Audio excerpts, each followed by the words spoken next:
Mostly jobs కోసం చూసేవాళ్ళు, jobs కోసం ట్రయల్స్ చేసేవాళ్ళు, ట్రై చేసి రాని వాళ్ళు, తర్వాత ట్రయల్ చేసిన తర్వాత ఇంటర్వ్యూ ప్రాసెస్ వరకు వెళ్ళి కన్ఫర్మేషన్ వచ్చిన తర్వాత కూడా జాయిన్ కాని వాళ్ళు ఖచ్చితంగా ఈ వీడియో చూడండి.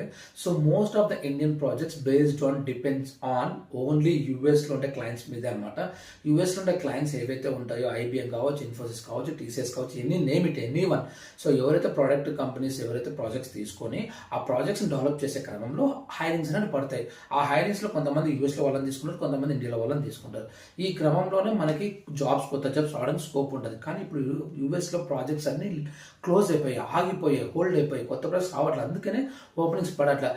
అఫ్ కోర్స్ ఎక్కడో ఒక చోట ఏదైనా ఒక ప్రాజెక్ట్ పడితే ఆ ప్రాజెక్ట్ని కొన్ని చిన్న చిన్న కంపెనీస్, హైదరాబాద్ కంపెనీస్ బ్లాక్లో అమ్ముకున్నట్టు అమ్ముతున్నారు.